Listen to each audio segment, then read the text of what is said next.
Hey everybody, I'm just going to talk to you about the next stage of what I do when we take on rescue dogs to help those of you that have rescued a dog from abroad.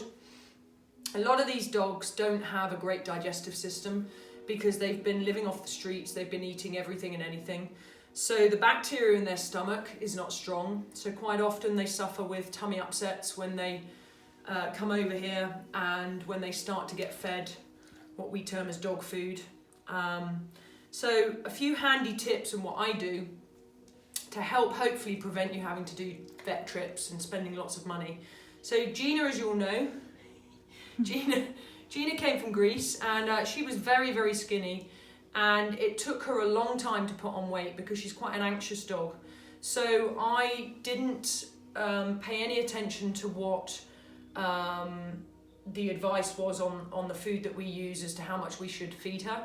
I actually gave her triple the amount she should have had because her metabolism was working so quickly because she was anxious that we were feeding her about 700 grams a day and she was just burning it off and still looking really skinny. So the other thing I did with her is gave her a course of probiotics to help strengthen the bacteria in her stomach because she had really bad bacteria. She had runny poos, and she would poo in her crate at night and wee in her crate at night as well. So I use a product called Dr. McCullough Complete Probiotics, which I get from abroad, and you can buy them online from us at dogtrouble.co.uk on our shop. So that just goes in their food, and she had this for about a month. You can give it to them a little bit longer if the poo state doesn't improve. So that's a really great product to have, Complete Probiotics. And then while she was having a little bit of diarrhea, I wouldn't feed her for 24 hours, 48 hours to allow the stomach lining to relax and the inflammation to go down. And what I would give her though is something called slippery elm powder. Leave it. I know you want the food. We're not at that stage yet. You just have to wait for your cue. Sit. Gina, sit. Good girl. So slippery elm is brilliant. Slippery elm is from the elm tree.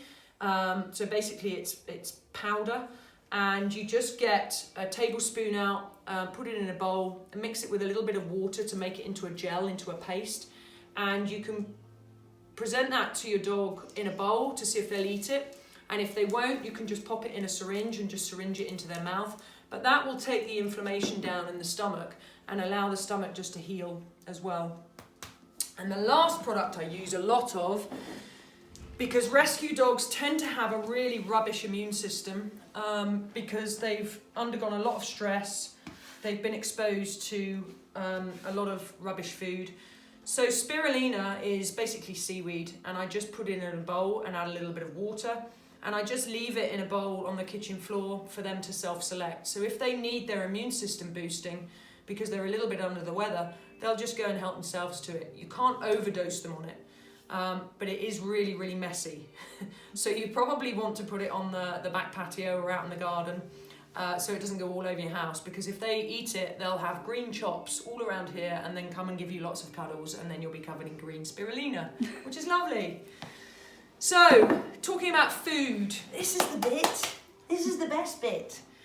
So food, we've kind of been brainwashed into thinking dogs eat dry food, dry kibble, and you can just look at this and see that it lacks nutrition. So we've kind of been converted into thinking dogs eat kibble. So some dogs, when they eat kibble, because it contains a lot of carbohydrate like wheat, potato, grains, rice, it causes a lot of inflammation in the body and a build-up of yeast in the gut.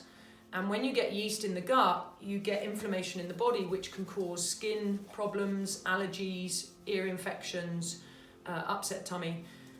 So I generally keep dogs off of dry food because also as soon as you open the packet, within days, it will start being affected by the air and start getting a little bit toxic, which is not what you want. So we feed raw food here. Yes. So how nutritious does that look compared to that? I think you know the answer. So this is meat with vegetables in, and we use a product called, wait for it, wait for it. We use a product called Nutriment. Now with dogs with any allergies or ear infections, I keep them off of any grain-fed animals like turkey, chicken and beef, and I'll feed them animals such as duck, venison or rabbit. So there's lots and lots of brands and companies out there that you can use. Nutriment is the one we use because it's local. So I start off with giving them one flavour. So street dogs will often eat kibble because that's what they've been used to. That's what tourists have fed them. That's what, you know, people living out there have fed them. So they will eat it because they're used to it. But it doesn't mean that it's good for you. It's a bit like us eating burgers every day of the week. And we eat it because, you know, we like it, but it doesn't mean that it's really, really good for you. So I feed dogs here raw food. I try and get dogs onto raw food. Some dogs can't eat raw because it's too rich for them, and some breeds of dogs have real trouble eating raw food.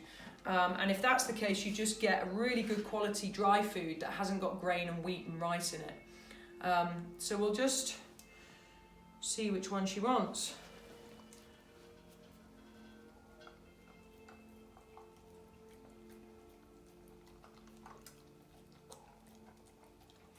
So she's eating the raw because she knows that it's good for her body and it's tastier, it's more nutritious, it's fresh.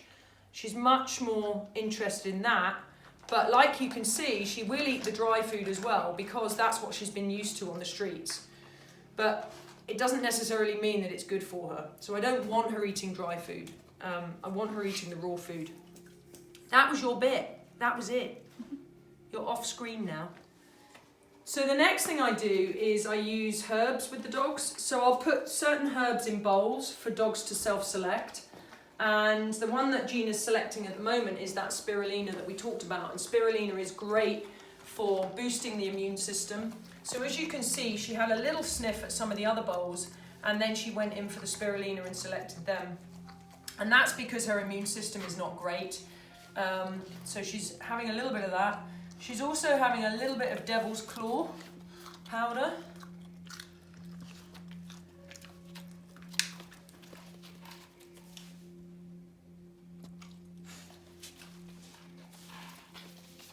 And then you'll notice she'll walk away when she's had enough.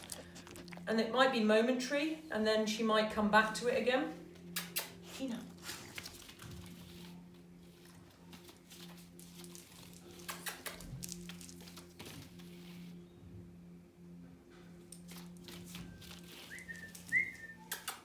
Gina. So even though there's some spirulina left in the bowl, she's choosing not to have any of it because she's had her dose and that's enough for her. Gina, come. Gina, come. Good girl. Yay!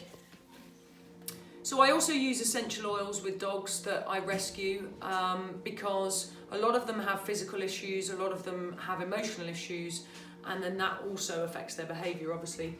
So I use essential oils. The first one I will use is rose water and orange blossom. These are really good calming oils, and I get them from Caroline Ingram, who I went and learnt from about essential oils, who's fantastic, absolute wealth of knowledge.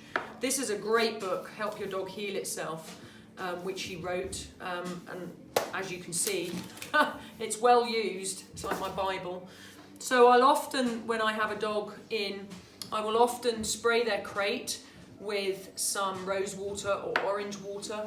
I will also have a little essential oils diffuser in the room.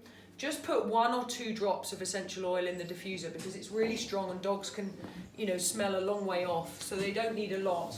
But that will just create a really calm, gentle, relaxing environment for them. And as you can see over here, if you just follow me round, I use crates a lot. So crates create a nice environment for a dog to have their own space. They feel secure in it. So the dogs go out and exercise here and they have a bit of social time, but then they go back in their crates to rest so that they can switch off, gives them time out. It also gives the family time out. And it also creates rules and boundaries. A lot of the issues that come about from people that have rescued dogs from abroad is usually because they allow the dog to be on the sofa, on the bed, upstairs, following them all around the house. And before you know it, the dog's gone from a very insecure, nervous state to a very barky, powerful, territorial state. And that's just because they've allowed that dog to have the run of the house. They've allowed the dog to sleep on the bed, to sleep on the sofa or whatever. So I use crates to create an environment for a dog to have their own space, and also to create boundaries so that they know that's where they sleep at night and that's where they go to rest. And then they don't get powerful. They don't think that they're in charge. They don't think that their job is to guard and protect the house or guard and protect me as well. So crates are a great thing. Essential oils will create that calm, relaxing environment, and your dog will then start off on the right foot, and hopefully it will be a successful home for you and your dog.